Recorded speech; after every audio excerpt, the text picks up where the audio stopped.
자, 오늘은 안식일이라고 하는 주제 두 번째 시간입니다. 지난주에 우리가 우리 교회 이름을 다시 한번 배웠습니다. 혹시 기억하시나요? 예. 우리 교단의 이름은 딱 두 가지죠. 제7일 안식일과 예수의 재림. 이것은 계시록 14장 12절에 나오는 남은 무리의 두 가지 특징을 우리 교단의 이름에 담은 것입니다. 그래서 하나님의 계명을 지키는 우리 재림교인들, 그러면 안식일을 잘 준수하는 백성들이라는 뜻입니다. 그리고 예수의 증거 내지는 예수의 믿음, 이것은 예수님과 늘 이렇게 교통하고 동행한다는 뜻이에요. 예수님의 재림하실 때까지 이 두 가지만 우리가 잘 간직하고 있으면 우리 신앙은 아주 만점짜리 신앙이 되는 것입니다. 그래서 제가 지난주에 말씀드리기를 안식일 교인은 뭘 잘 지켜야 된다고요? 안식일을 잘 지켜야 된다. 우리 안식일 교인에서 재림 교인으로 나아가는 것이다, 이렇게 말씀을 드렸습니다. 오늘은 안식일 두 번째 시간, 특별히 절기 안식일에 대한 말씀을 좀 나눠보겠습니다. 신명기 5장 15절에 있는 말씀을 다 함께 읽겠습니다. 시작. 너는 기억하라. 내가 애굽 땅에서 종이 되었더니 내 하나님 여호와가 강한 손과 편팔로 거기서 너를 인도하여 내었나니 그러므로 내 하나님 여호와가 내게 명령하여 안식일을 지키라 하느니라. 지난주의 주제절은 출애굽기 20장 8절이었습니다. 안식일을 기억하여 거룩히 지키라는 계명은 출애굽기 20장 8절에 기록이 되어 있는데 신명기서에 다시 한번 반복이 되고 있습니다. 근데 반복될 때 출애굽기에 나온 10계명과 신명기 5장에 나온 10계명에 차이점이 있어요. 다른 건 다 똑같은데 네 번째 계명에서 차이점을 보이고 있습니다. 출애굽기 20장 8절에서는 안식일을 지켜야 되는 이유가 하늘과 땅을 만드신 분을, 그분께서 세상을 창조하셨기 때문에 안식일을 지키라 한다, 이렇게 말씀하셨어요. 출애굽기 20장에서 하나님은 창조의 기념일인 안식일을 너희가 지켜야 된다, 이렇게 말씀을 하셨는데 이 신명기에서는 그 후에 이런 말씀을 첨가를 해놓은 것입니다. 너는 기억하라. 이 안식일에 기억하라는 거예요. 내가 애굽 땅에서 종이 되었더니 내 하나님 여호와가 강한 손과 편팔로 거기서 너를 인도하여 내었으므로 내 하나님 여호와께서 명령을 하여 이르기를 안식일을 지키라 하는 것이다. 안식일에 또 한 가지 의미를 첨가하고 있는 것입니다. 그래서 안식일은 두 가지 의미를 통해서 우리가 준수를 하게 되는데, 첫째는 창조의 기념일로 지키고 두 번째는 우리 구속의 기념일로 지키게 되는 것입니다. 이 부분을 이제 교리에 이렇게 써 있습니다. 안식일은 그리스도 안에서 이루어지는 우리의 구속의 상징이며 우리의 평화의 성화의 표징이요 우리의 충성의 증거이며 하나님의 왕국에서 누리게 될 우리의 영원한 미래를 미리 맛보는 것이다. 여러 가지가 나오죠. 창조의 안식일이기도 하지만 안식일은 그리스도 안에서 이루어지는 우리가 받은 이 구원에 대한 상징적인 날이라는 거예요. 우리가 구원 받았는지 안 받았는지를 옆에서 볼 때 어떻게 알 수 있다고요? 저 사람이 안식일을 지키고 있으면 구원 받은 사람이구나, 이렇게 본다는 것입니다. 성경에서 그래요. 성경에서. 또 성화의 표징이라고 지난주에도 말씀드렸죠. 우리가 거룩하게 된 것에 대한 표징. 예전에 저는 어렸을 때 이 성화를 점진적으로 내가 이루어 나가야 될 어떤 무엇인가라고 생각을 했습니다.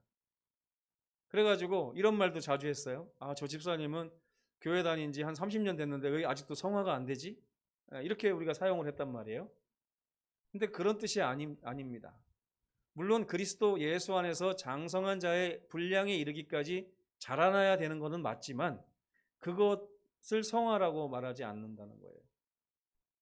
그것만 가지고 성화라고 할 수 없고 성화의 일부분이긴 합니다. 어떻게 보면 성화의 결과라고 봐야 돼요. 결과라고. 부잣집 아들이 잘 삽니까? 못 삽니까? 가난한 집 아들은 잘 삽니까? 못 삽니까? 못 살죠? 가난한 집 아들이 못 사는 것은 가난한 집에 태어난 결과입니다. 그렇죠? 부잣집 아들이 잘 사는 것은 부잣집에 태어난 결과예요. 마찬가지로 성화라고 하는 것은 우리가 주님으로 말미암아 거룩한 백성이 되었음으로 인해서 이르러 오는 결과라고 할 수가 있겠습니다.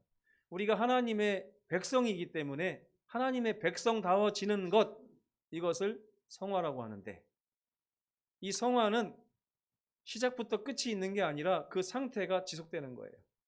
그러니까 우리가 예수 그리스도의 보혈로 말미암아 구원을 받게 되면 그 순간 우리가 하나님의 자녀로 입양이 되기 때문에 거룩해지는 것입니다. 아직은 세상적인 습관들이 남아있지만 그 하나님의 자녀의 삶을 계속 살다 보면 어떻게 변하는 거예요? 점차 하나님의 백성답게 변하는 거예요. 그걸 성화의 표징이라고 합니다. 우리가 하나님 앞에 충성스러운 백성이라고 하는 증거가 되고, 또 안식일은 앞으로 우리가 저 천국에 가서도 이러한 모습으로 영생을 누리게 될 것이라고 하는 이 미래를 미리 맛보는 날이다, 이렇게 표현하고 있는 것입니다. 여러분, 미래를 좀 미리 맛본다는 거에 대해서 어떻게 생각하십니까? 미래를 좀 맛본다는 거. 예전에 잔치를 하게 되면 그 전날 막 음식을 만들잖아요. 그러면 그 잔치 음식은 내일 먹으려고 해놓은 것입니다. 그런데 옆에서 이렇게 지켜보는 아이들은 어때요? 그걸 언제 먹고 싶습니까? 지금 먹고 싶은 거예요. 그러니까 하나님께서 우리에게 영생을 약속하셨지만 그 영생을 미리 맛보고 싶어하는 자들에게 뭐라고 명령하신다고요? 내 안식일에 들어와라. 안식일을 거룩히 지키라, 이렇게 명령하고 계신다는 것입니다. 이스라엘에는 두 안식일이 있습니다. 이스라엘 백성들에게. 들어보셨나요? 하나님께서 이스라엘 백성에게 두 종류의 안식일을 지키라고 명령을 하셨어요. 첫 번째는 매주 7일마다 돌아오는 여호와의 안식일입니다. 우리가 지금 준수하고 있는 여호와의 안식일. 두 번째는 레위기 23장에 나오는, 출애굽기 23장에 나오지만 연례 절기 안식일입니다. 이 두 안식일, 이 매주 지키는 안식일은 원래 창조의 기념일로서 지금까지 우리가 지켜오는 것이고, 연례 절기 안식일은 하나님께서 이스라엘 백성들에게 더해 주신 안식일입니다. 근데 이 안식일은 목적이 있어요.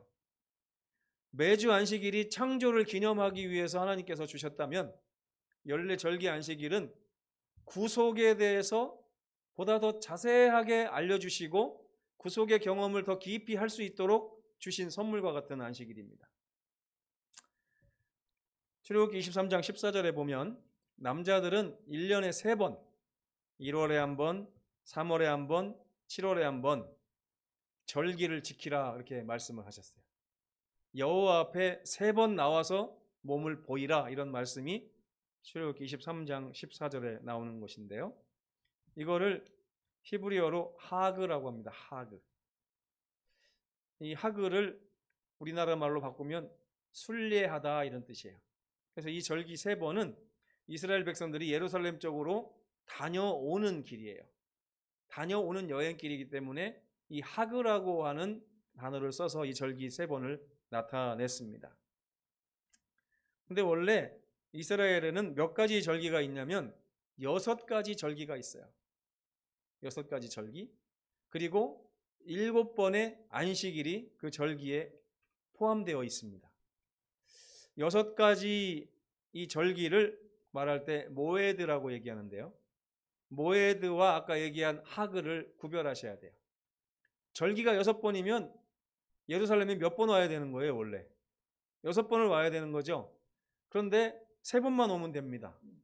왜 그러냐면 절기가 다닥다닥 붙어 있어요.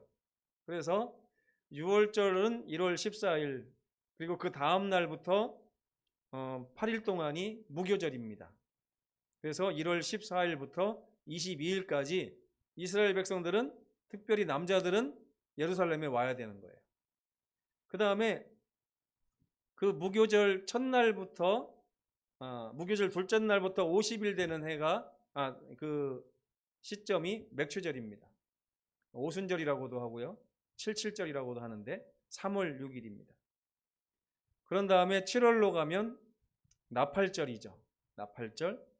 그리고 7월 10일에 대속제일이 있고, 7월 10일 이후에 오는 첫 안식일, 그 초막절 15일부터 22일까지를 초막절로 이렇게 지키게 됩니다. 그래서 이스라엘의 절기는 총 6개가 있어요. 근데 이 6개의 절기 가운데 안식일이 7번이 들어가 있습니다. 안식일이 왜 7번일까요? 하나님이 7을 되게 좋아하시잖아요. 그죠? 그래서 이 무교절의 첫날과 마지막 날을 안식일로 지키라 그렇게 명령을 하셨고요. 맥추절 당일도 안식일, 나팔절 당일도 안식일, 대속제일 당일도 안식일, 그리고 초막절의 첫날과 초막절의 마지막 날도 안식일, 이렇게 해서 이스라엘 백성들의 절기 안식일은 몇 가지가 있다고요? 7가지가 있는 것입니다. 절기는 6개, 안식일은 7개. 그럼 제가 지금부터 6가지 절기를 한번 좀 설명을 드리겠습니다.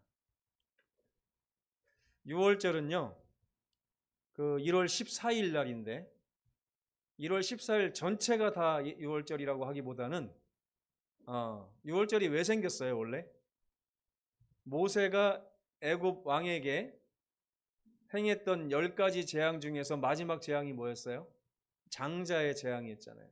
이 장자가 언제 죽었습니까? 밤에 죽었어요. 그래서 밤에 죽지 않으려면 그 전날 밤에 저녁 때쯤에 뭘 했어야 되냐면 양을 잡아서 피를 칠했어야 됐어요. 그래서 6월절은 언제냐면 저녁입니다. 근데 6월절 저녁에 어린 양을 잡기 전에 먼저 해야 될 일이 있는데요, 이삭 한 단을 만드는 것입니다. 그 농사진 이삭 중에서 가장 첫 번째 가장 좋은 이삭을 증인 3명을 세워가지고 3다발로 이렇게 미리 묶어놓고요, 그 묶어놓은 것을 증인들이 보는 앞에서 자르게 해가지고 이것이 하나님께 드려야 될 가장 첫 번째 이삭이라는 것을 알게끔 해서 3단을 벤 다음 그것을 다시 큰 단으로 하나 묶어요. 이 묶은 것을 첫 이삭 한 단이라고 부릅니다. 이거를 언제 만들어 놓는다고요? 6월절 날 어린 양과 함께 준비되어야 될 2가지가 있는데, 하나는 어린 양, 하나는 첫 이삭 한 단이에요. 그 다음에 저녁이 되면 그 어린 양을 잡습니다. 문 앞에서 잡아가지고 그 피를 문설주와 문인방에 바르는 그런 일이 출애굽에 있었잖아요. 근데 아마 문 앞에서 잡았는지 성전에 가서 잡았는지는 모르겠어요. 아마 다 문 앞에서 잡았을 것입니다. 왜냐하면 이 어린 양의 죽음은 뭘 나타내냐면 예수님의 죽음을 나타내요. 그리고 예수님을 마음에 영접하느냐 안 하느냐가 굉장히 중요하기 때문에 각 개인의 집에 문설주와 문인방에 이렇게 바를 필요가 있었던 것 같습니다. 그리고 나서 같이 무교병과 쓴나물과 구운 양고기, 평소에 이스라엘 백성들은 고기를 삶아 먹었어요. 근데 이날만은 어떻게 먹었다고요? 구운 고기를 먹었습니다. 근데 양 한 마리를 혼자서 다 먹을 수 있습니까? 없죠. 그래서 항상 여럿이 같이 한 마리를 잡아서 같이 먹으라 이렇게 명령을 했습니다. 그리고 아침까지 남은 것은 원래 남기지 말아야 되지만 남게 되면 불살르는 것을 통해서 6월절을 이렇게 지켰는데, 여기 보면 어린 양이 죽음으로 인해 가지고 우리가 용서함을 받았잖아요. 근데 거기서 끝이 아니라 그 다음에 무교병과 쓴나물과 구운 양고기를 먹음으로 인해서 무교병은 뭐예요? 누룩이 없는 떡을 무교병이라고 하지 않습니까? 누룩은 성경에서 뭘 나타내냐면 죄를 나타내요. 그러니까 죄가 없는 삶을 살아야 되는 것을 성경이 말하고 있는 거예요. 그리고 쓴나물은 뭡니까? 애굽에서 나올 때의 그 아주 쓰라린 그 노예의 삶을 기억하는 것입니다. 구원받기 전에 노예의 삶을 기억하는 거예요. 그리고 구운 양고기는 뭘 나타내냐면 예수 그리스도의 살을 나타내는 것입니다. 우리가 지난주에 예수님의 살을 먹었죠? 성만찬 예식을 통해서. 바로 이 유월절이 성만찬이 됐기 때문에 여기서 구운 양고기를 먹는 것을 이렇게 떡을 먹는 것으로 이렇게 바꾼 것입니다. 그래서 이 무교병과 쓴나물과 구운 양고기는 어린 양의 피로 말미암아 구원받은 사람들이 첫 번째 누룩이 없는 삶을 살아야 된다는 것, 그리고 구원받기 전에 그 쓰라린 경험을 잊지 말아야 된다는 것, 그리고 예수님의 생명 대신 그 살을 늘 먹어야 된다는 것을 유월절이 우리에게 이야기를 해주고 있는 것입니다. 아침까지 남기지 말라는 얘기는 아주 시급하게 지금 당장 필요하니 지금 당장 먹어야 된다는 것을 이야기하고 있습니다. 그리고 나서 1월 14일이 지나가면 6월절이 지나간 것입니다. 그 다음 날부터는 무교절이라고 해가지고 8일 동안 무교절을 하게 되는데 6월절의 다음 날이 무교절의 첫날입니다. 그리고 이 첫날과 마지막 날은 안식일이라고 하나님께서 말씀하셨고요. 그리고 6월절 그 당일날 만들어놨던 뭐가 있다고 그랬어요 아까? 첫 이삭 한 단이 있었다고 그랬죠? 이것을 무교절 둘째 날 아침, 그러니까 만약에 1월 14일이면 무교절 둘째 날이면 1월 16일이 되는 거죠. 이 1월 16일 날 아침에 첫 이삭 한 단을 하나님께 요제 막 흔들어서 이렇게 드렸어요. 왜 그날 드렸을까요? 이 첫 열매잖아요. 하나님께 드린 첫 열매. 그 첫 열매는 누구를 상징하냐면 잠자는 자들의 첫 열매가 되신 예수님을 상징하는 거예요. 그래서 1월 14일 날 양이 죽었지만 1월 16일 날 다시 부활하는 것을 상징하는 거예요. 그래서 이 무교절의 둘째 날에 첫 이삭 한 단을 하나님께 요제로 드렸는데 이것은 예수께서 부활하신 것을 나타내고 그 다음에 예수님의 부활 이후에 8일 동안 무교병을 먹음으로 인해서 무교절을 지키게 되는 것입니다. 왜 이런 안식일을 하나님께서 이스라엘 백성들에게 명령하셨을까요? 6월절은 뭘 잊지 말라고 하신 거예요? 첫째, 예수님의 희생을 잊지 말아라. 둘째, 구원받은 사람들은 어떤 삶을 살아야 되는가를 나타내고 있어요. 가장 중요한 것은 예수님을 먹고 살아야 된다는 것입니다. 그리고 무교절은 뭐예요? 예수님의 부활을 통해서 우리가 예수님의 십자가의 보혈을 통하여 우리도 예수님처럼 부활의 특권을 갖게 되었다 하는 것을 얘기해 주고 있는 것입니다.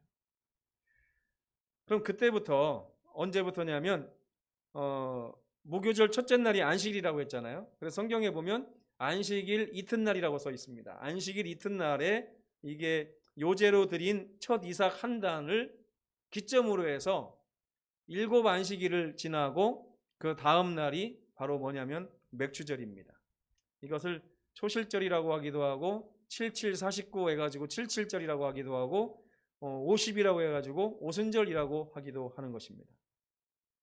그래서 이 50일째 되는 날에는 첫 이삭 한 단을 드린 날로부터 50일째인데 이때는 뭘 넣냐면 누룩을 넣어서 구운 떡 2덩이를 요제로 드리게 돼 있어요.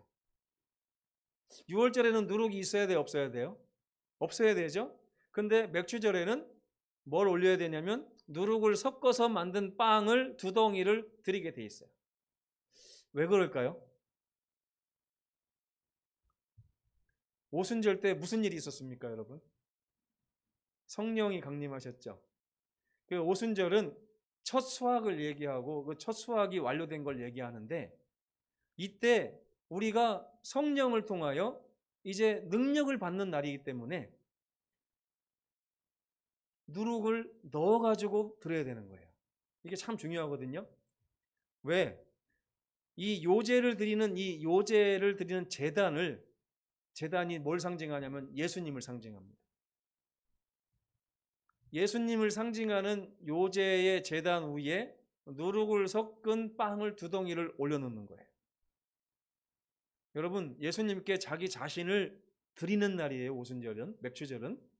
내 자신의 뭐까지 드리는 거예요? 그러니까 내 자신의 죄까지 다 섞어가지고 내 자신의 전체를 다 드리는 의식이 바로 맥주절의 제사라고 할 수가 있어요.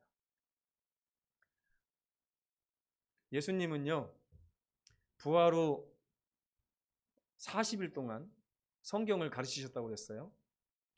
그 다음에 승천하셨습니다. 그리고 나서 제자들이 뭘 기다렸습니까? 성령을 기다렸죠? 며칠 후에 성령이 내렸을까요? 10일. 그렇죠? 10일 후에 성령이 내렸습니다. 그래서 40일 동안 성령을 가르치시고 승천하시고 그 후에 10일 동안 제자들은 뭘 위해서 기도했냐면 성령을 위해서 기도했어요. 성령을 부어달라. 성령께 자기 자신을 다 내려놓고 심지어 뭐까지 섞어가지고요. 나에게 있는 누룩을 다 섞어서 성령께 드리면서 성령의 사람이 되는 날이 바로 이 맥주절입니다. 여러분, 이스라엘 절기는 우리가 구원받는 순서를 얘기해요. 맨 처음에 6월절로 시작해서 그 다음에 요제를 드리는 무교절, 이때 예수께서 부활하셨죠. 그 다음에 50일 후에 성령을 받는 이 사건이 나오는 것입니다. 사도행전 2장에도 보면 죄사함을 받고 난 다음에는 뭘로 선물을 받겠다고 약속하셨어요? 성령을 선물로 받겠다고 약속을 하셨습니다. 그리고 나면 이제 7월 달에 가보면요, 아까 1월 달에 한 번, 3월 달에 한 번 이렇게 예루살렘을 갔습니다. 세 번째는 7월 달인데 7월 1일이 되면 나팔 소리가 울려 퍼지는데 이날도 안식일입니다.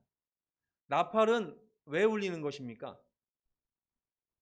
무엇인가를 알려주는 거죠. 알람 같은 것이고 경각심을 주기 위한 것인데 바로 10일 후에 무슨 날이 온다? 대속죄일이 온다는 것을 알려주는 거예요. 성경에서 7일도 되게 중요하지만 10일의 개념 또 40일의 개념도 굉장히 중요하다는 걸 알 수가 있습니다. 그래서 10일이라고 하는 이 개념은 하나님의 백성들이 준비하는 시간으로 성경에 늘 나오고 있어요. 그래서 나팔절로부터 해가지고 대속죄일까지 열흘 동안에 이스라엘 백성들은 대속죄일을 준비했는데, 대속죄일이 무슨 날이에요? 이스라엘 백성들이 양을 가지고 피를 흘려가지고 그 피를 제사장한테 주면 제사장이 이것을 예수님의 몸을 상징하는 성소의 휘장에다가 1년 내내 이렇게 바르게 됩니다. 그러면 그 피가 쌓이게 되잖아요. 그 피는 죄를 상징하는 거거든요. 죄가 없어지질 않아요. 그런데 대속죄일은 그 휘장에 쌓여져 있었던 이 피들을 속하는 날이에요. 그래가지고 하나님을 위한 염소, 아사셀을 위한 염소를 택해가지고 하나님을 위한 염소를 잡아서 그걸 가지고 휘장을 속죄한 다음에 누구에게 그걸 안수합니까? 아사셀에게 안수해서 성전에 쌓여져 있던 이 모든 죄악을 사탄을 상징하는 아사셀의 머리 가운데 안수하고 아사셀을 광야로 쫓아내므로 성소에서 죄를 없이 하는 날이 대속죄일이에요. 이 날은 누가 일하시는 날일까요? 하나님께서 일하시는 날이죠. 성전에 있는 죄를 우리가 속할 수 있습니까? 도말할 수 있어요? 못하죠? 우리는 뭐를 하면 됩니까? 그러면 대속죄일에. 왜 나팔을 울렸을까요? 뭘 준비하라는 거예요? 네? 이 대속죄일에 하나님의 어린 양께서 승리하시고 악한 마귀가 패배하는 이 놀라운 장면을 이 대속죄일 절기를 통해서 보여주시는데, 백성들로 하여금 누구 편에 서게 하기 위해서 지금 나팔을 부는 것입니까? 예, 승리자이신 예수님 편에 서게 하기 위해서 나팔을 울리는 거예요. 그래서 이 7일 동안, 10일 동안에 백성들은 나는 마귀의 편이 아니라 예수님의 편이라는 것을 늘 마음에 잊지 않고 기억하고 10일을 보내는 것이에요. 역사적으로 따지면 지금 우리는 오순절을 지나서 어디까지 와 있을까요? 나팔절에 와 있을까요? 나팔절의 나팔은 이미 울린 지가 오래됐습니다. 지금 우리는 1844년에 성소가 정결하게 함을 입으리라고 하는 대속죄일 기간에 살고 있습니다. 아직 대속죄일 기간이 끝나지는 않았어요. 근데 1844년 10월 22일에 이미 하늘의 성소가 정결하게 함을 입게 될 것이라고 말씀하시므로 대속죄일의 기간이 시작된 것입니다. 대속죄일이 끝나고 나면 남은 것은 이제 초막절밖에 없죠. 그래서 우리가 지금 이 대속죄일 기간에 10일의 기간을 살고 있는 것인데, 이때 중요한 게 뭐라고요? 내가 하나님의 편인지 마귀의 편인지를 결정하는 게 되게 중요한 것입니다. 그래서 계시록에 보면 하나님의 인 짐승의 표 이런 말이 나오는 거예요. 이게 다 대속죄일에서 나오는 말입니다. 하나님의 백성들이 대속죄일 기간 동안에 내가 여호와의 사람이라는 사실을 잊지 않고 늘 그 자리에 있고 믿음으로 그 자리에 있는 이 놀라운 준비의 기간 동안에 우리가 지금 살고 있는 거예요. 죄의 원수가 파멸되기까지 예수님의 편에 굳게 서 있어야 하는 것입니다. 원수는 언제 파멸합니까? 예수님의 재림 때부터 시작해서 세 번째 오실 그때까지. 그때가 되면 모든 죄의 흔적들이 사라지게 되는데, 그때가 바로 대속죄일의 끝이라고 할 수가 있겠습니다. 그렇게 해서 7월 10일 날 대속죄일 이 절기를 지키고 나면 바로 돌아오는 안식일이 7월 15일입니다. 이때는 8일 동안 뭘 지켜요? 수장절, 장막절 혹은 초막절이라고 하는 절기를 지키는데, 첫째 날도 안식일, 마지막 날에도 안식일인데 이때는 축제의 절기라고 그랬습니다. 왜냐하면 이 초막절이라고 하는, 이 장막절이라고 하는 절기가 뭘 나타내냐면 구원받은 백성들이 하늘에 가서 영원토록 누릴 하늘의 영생을 상징하기 때문에 그런 거예요. 하나님의 장막이 사람들과 함께 있게 된다고 계시록 22장에는 기록을 하고 있습니다. 그래서 오늘 이 절기를 통해서, 유월절을 통해서 십자가를 경험하고 또 무교절을 통해서 예수님의 부활도 경험하고 우리의 믿음을 새롭게 하며, 또 맥주절을 통해서 오순절 성령의 경험을 하고, 그 다음에 나팔절을 통해서 예수님의 대속죄일 기간, 예수님의 재림을 고대하며, 그리고 대속죄일 경험을 통하여 하나님께서 우리를 위해서 대신 싸우셔서 승리하시는 그 하나님의 편에 내가 서 있는 것을 성경이 가르치기 위해서 이 6절기를 통한 7 안식일 교육을 우리에게 마련해 주신 것입니다. 그리고 나면 우리의 맨 최종은 어디예요? 하늘에서 누리게 될 영원한 하늘 장막절을 우리가 누리게 된다는 것입니다. 하나님께서 이 안식의 경험에다가 왜 이 절기 안식일을 추가하셨냐면, 우리가 이렇게 해서 하나님 나라로 이사가게 된다는 것을 보여주는 거예요. 근데 이 절기가 언제까지예요? 유효기간이? 예수님의 십자가 전까지입니다.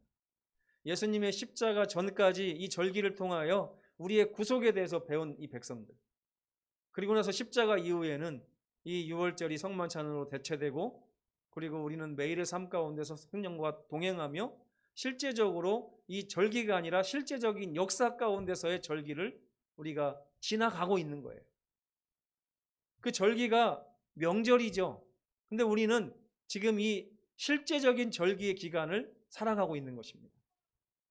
이제 곧 주님께서 오시고 악한 마귀의 세력이 무너지고 우리는 하늘의 장막에 가서 영원토록 유하게 될 것입니다. 그것을 상징하고 미리 맛보는 날이 제7일 안식일인 것입니다. 여러분, 이 안식일에는 창조의 모든 것이 들어있고 또 구원의 모든 것이 들어있습니다. 그리고 심지어 신명기 5장에 보면 6가지 절기와 7가지 안식일을 통해 하나님께서 우리에게 교육하시고자 했던 구속의 경륜까지 다 들어있는 날이 이 안식일이에요. 그래서 제가 처음에도 말씀드렸죠. 안식일을 기억하여 거룩히 지키라. 안식일 교회는 무슨 일이 있어도 안식일을 거룩히 지킬 수 있어야 됩니다. 다음 시간에 안식일 3번째 시간을 통하여 안식일을 좀 교육을 마치도록 하고 더 우리가 안식일을 잘 지키는 진정한 재림교인으로 거듭나기를 바라면서 오늘 말씀을 마치겠습니다.